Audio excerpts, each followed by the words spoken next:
Hello everyone and welcome back to the channel. Today we are looking at a brand new board game I've picked up, and this is Risk, the game of strategic conquest, and this is in the style of Game of Thrones. Now, as you can see at the bottom, this is the Skirmish edition. I'll get into that a little bit later on, so for now I'll just show you the lovely box. So we've got 4 of the houses there.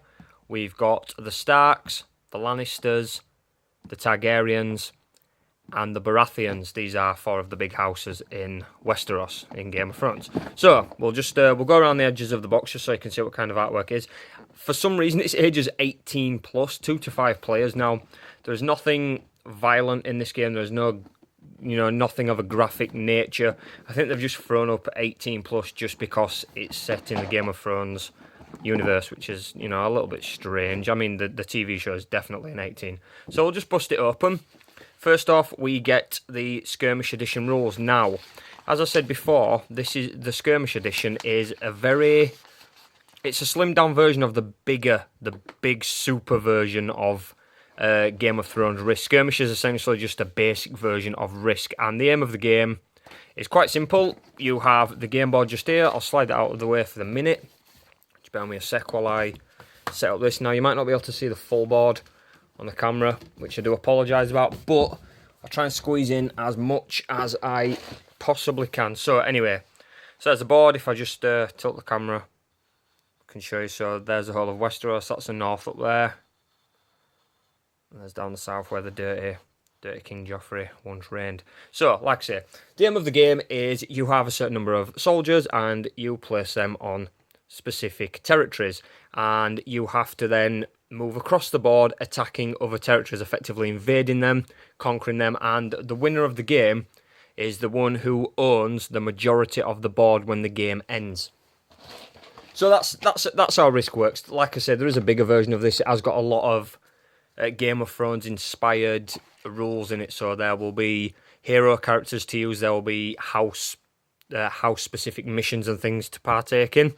So every Risk game gets a deck of cards, and every deck of cards has one of the territories. These are handed out amongst the players at the beginning of the game, and this is where you distribute your units. But I won't go too much into how Risk works. I'm sure people watching this video are probably fans of Risk, I hope, have some knowledge of how the game works. So with this game, as cards are drawn from the deck whilst you're playing, as soon as the Valar Morghulis card is revealed, the game ends, and then you tally up your points. So every unit is worth 1 point. Every castle you control, which are on certain territories, have got castles. You add those to your total.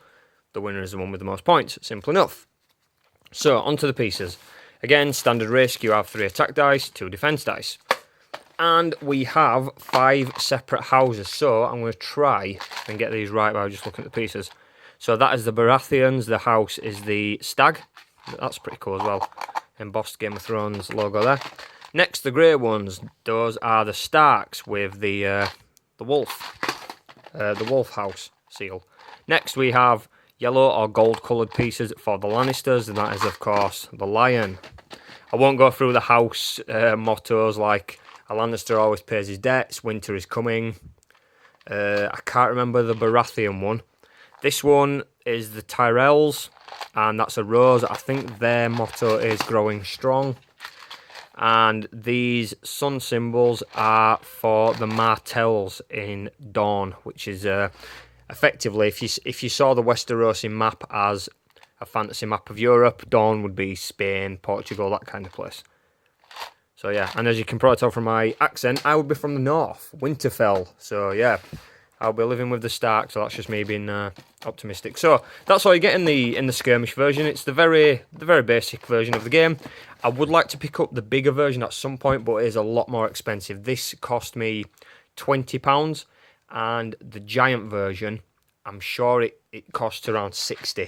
So it's a big increase just for some extra rules. But that's the best thing about the big versions of Risk. They add universe-specific missions. I did a video a long time ago on my Metal Gear Solid version of Risk, and that's got a lot of different rules. So I think I will do a refresher video for that, because back then I was recording on a crappy little phone. I mean, I'm recording on a phone now, but it's a little bit better. Crappy phone, and I wasn't really confident speaking in my videos, which you can probably tell if you do have a look at it. just try to be nice in the comments. So yeah, I thought I'd show you that. That's my new board game toy, and me and the girlfriend will be playing it tonight. So thanks for watching. Stay tuned for another video.